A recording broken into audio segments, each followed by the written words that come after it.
Estimado público, escuchemos el mensaje que nos dirige la presidenta constitucional de los Estados Unidos mexicanos, doctora Claudia Sheinbaum Pardo.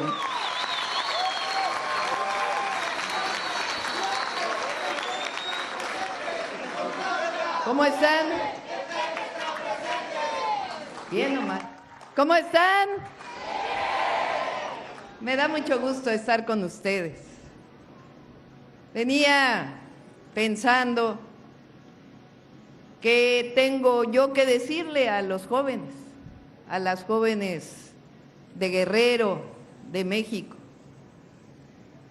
Y es muy importante, creo yo, ustedes me dirán, que reflexionemos sobre el momento que vive nuestro país, esta etapa histórica que nos ha tocado vivir.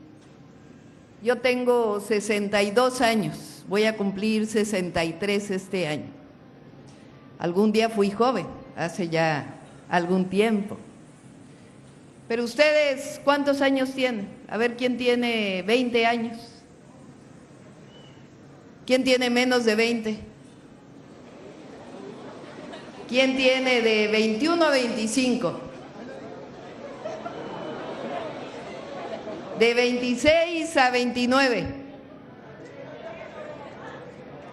Hay la mayoría, digamos que el promedio es como 24 años, así a ojo de buen cubero. Y es importante que reflexionemos el momento que vivimos porque no siempre fue así. Cuando nosotros, y digo nosotros porque algunos de los que están aquí son muy jóvenes, pero otros ya tenemos nuestra edad, éramos jóvenes, era otro momento el que vivía México. Era un momento de mucho autoritarismo. No se podía salir fácilmente a hacer una manifestación, una concentración. No crean que siempre los jóvenes tuvieron tantas libertades como ahora. Aquí en Guerrero se vivió una historia de mucha represión, de mucho cacicazgo, de que no se permitía disentir, que si alguien disentía era reprimido. Y después vino un periodo, un proceso, que fue el tiempo que le llamamos del periodo neoliberal, de 1982 al 2018. 36 años. Durante un tiempo, aún cuando había mucho autoritarismo, no había democracia, no había libertades, por lo menos se crearon escuelas, hospitales en nuestro país. Pero en ese periodo del 82 al 2018, lo que llamamos el periodo neoliberal, fue una época en donde se pensaba que lo público, que la educación pública no era buena, que lo bueno era lo privado, la educación privada. Una época en que se pensó que el gobierno era muy mal administrador y se privatizaron todas las empresas que pertenecían al Estado mexicano. Una época en donde prácticamente no se crearon universidades, no se crearon preparatorias, una época que hizo mucho daño a la nación. Y en esa época también hubo muchos fraudes electorales. Se decía que era época de la democracia, pero en realidad no. No permitían que ganara un candidato que no era del partido oficial o de los partidos oficiales.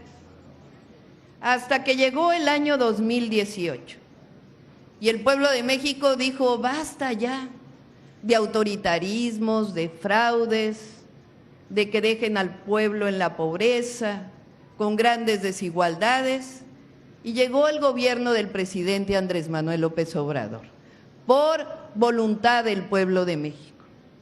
Y a partir de ahí inició lo que llamamos la cuarta transformación de la vida pública. ¿Por qué le llamamos la cuarta transformación? Porque hubo 3 transformaciones previas en la historia de nuestro país, desde que somos un México independiente. Hubo una primera transformación que fue la independencia.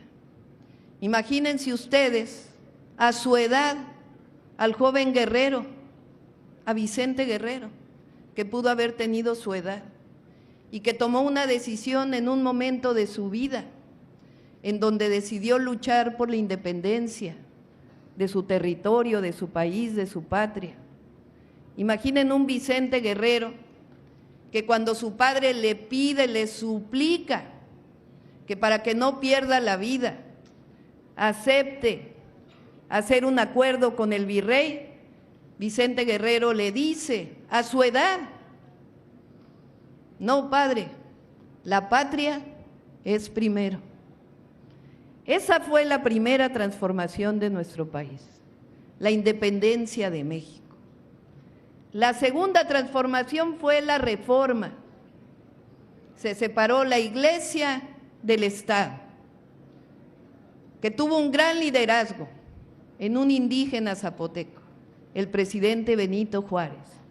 Fíjense este hombre con los liberales mexicanos.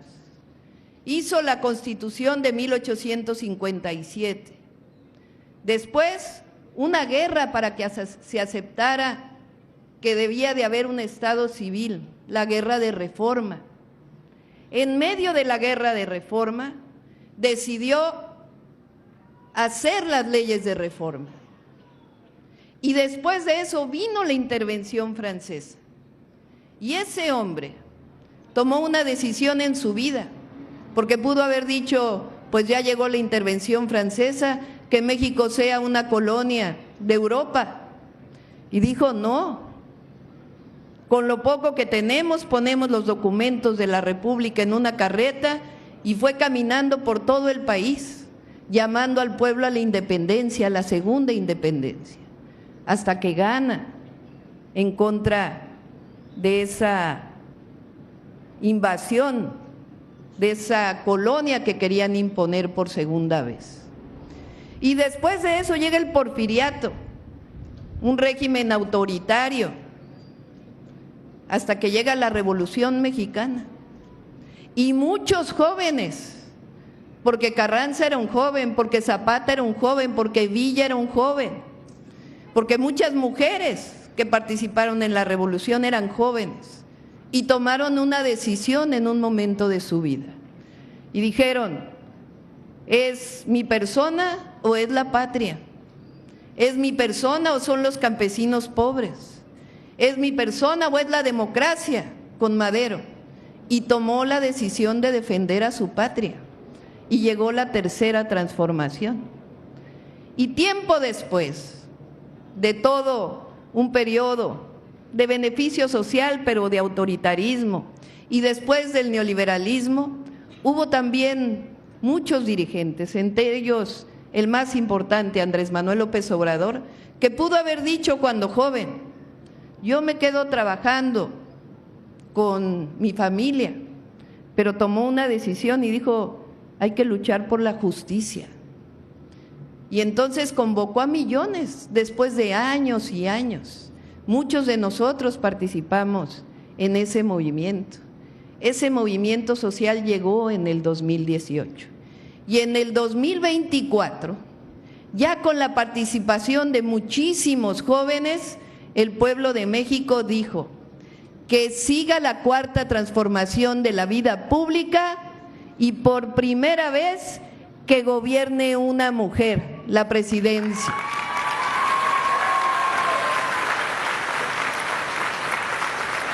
Vean ustedes la transformación.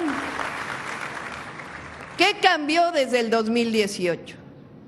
Pues cambió que el gobierno ya no representa a unos cuantos, a los meros de arriba. El gobierno hoy representa al pueblo de México. Cambió que antes los recursos públicos, lo que pagan los impuestos, los mexicanos y mexicanas, en vez de que sirva para unos cuantos, que le ayude al pueblo de México. Cambió que nosotros no pensamos que quien no tiene un trabajo no es porque sea flojo, sino porque no hay las oportunidades para hacerlo.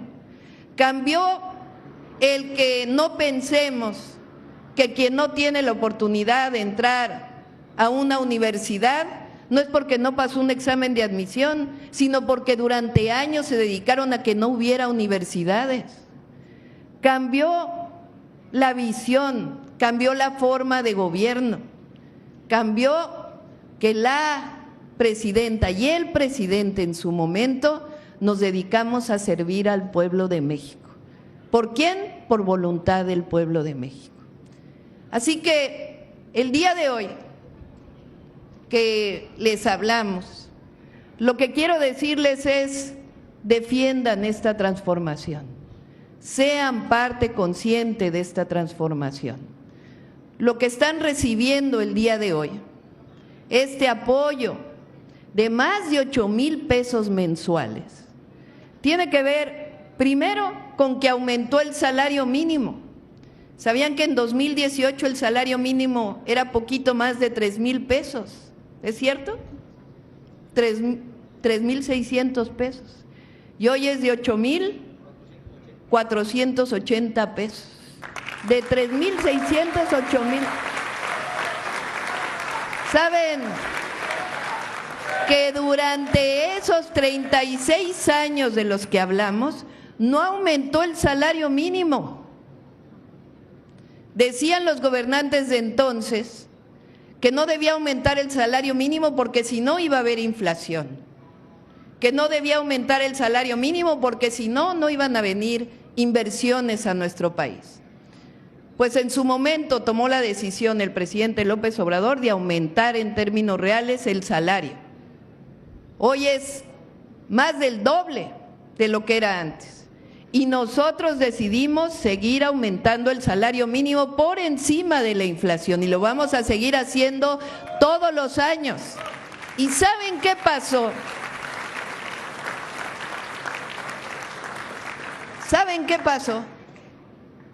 Que no hubo inflación y que las inversiones están en récord histórico. Nunca antes había habido más inversiones en el país. Lo que pasa es que eran gobiernos que beneficiaban a unos cuantos y que no beneficiaban al pueblo de México. Antes ustedes creían que había pensión universal adulto mayor, que había apoyo a personas con discapacidad, y son universales. Antes ustedes creían que había becas para jóvenes de preparatoria. Antes no había tampoco el programa Jóvenes Construyendo el Futuro. ¿Qué decimos nosotros? Las y los jóvenes no solo son el futuro del país, son el presente del país, y las y los jóvenes mexicanos se merecen educación, se merecen empleo, una vida pacífica, se merecen ser felices por el solo hecho de ser mexicanos y de ser mexicanas. Esta transformación que estamos viviendo ahora es el esfuerzo de muchas generaciones que llegaron a este momento. Por eso, lo más importante que puedo decirles es: conozcan la historia de nuestro país. ¿Por qué tienen esta posibilidad, este derecho de tener por un año este ingreso para poder trabajar? Porque consideramos el empleo como un derecho. Y lo segundo que quiero decirles es que este recurso, este apoyo, este programa de bienestar, ¿quién les da el dinero? ¿De dónde viene? ¿Del gobierno? ¿De la presidenta? ¿Saben de dónde viene? Del pueblo de México, del pueblo de México. El pueblo de México paga sus impuestos cuando trabaja. El pueblo de México paga sus impuestos cuando compra una mercancía. El pueblo de México es quien nutre de recursos al gobierno. Si este apoyo que se les está dando viene del pueblo, ¿a quién se debe? Nunca lo olviden. No es el dinero, no es el crecer yo solamente, que es importante el esfuerzo personal, pero no es solo eso. Nosotros somos parte de una comunidad, de una fraternidad, somos parte del pueblo y nos debemos al pueblo. Todos los días que salgan a trabajar, todos los meses que reciban este apoyo, siempre piensen quién les está dando este recurso. Se los está dando el pueblo de México con su esfuerzo personal, que todos los días permiten que el recurso que llega al gobierno se le regrese al pueblo de México. Eso es lo que llamamos la cuarta transformación de la vida pública de México. Un presidente chileno, Salvador Allende, que fue derrocado por un golpe de Estado, vino en los 70s a México, un hombre bueno, pacífico, que después fue asesinado durante el golpe de Estado. Dijo una frase en la Universidad de Guadalajara cuando vino de visita a México y dijo: ser joven y no ser revolucionario es una contradicción hasta biológica. Y por eso yo les digo, ser joven y no ser guerrero o guerrera es una contradicción hasta biológica. Por eso lo que les digo es, sean guerreros y guerreras, amen a su patria, amen a su pueblo, amen la naturaleza, amen a su familia, amen a sus semejantes. Eso es la cuarta transformación y siempre se lleva en el corazón. ¡Que viva Guerrero! ¡Que vivan las y los jóvenes de México! ¡Que viva México! ¡Que viva México! ¡Que viva México!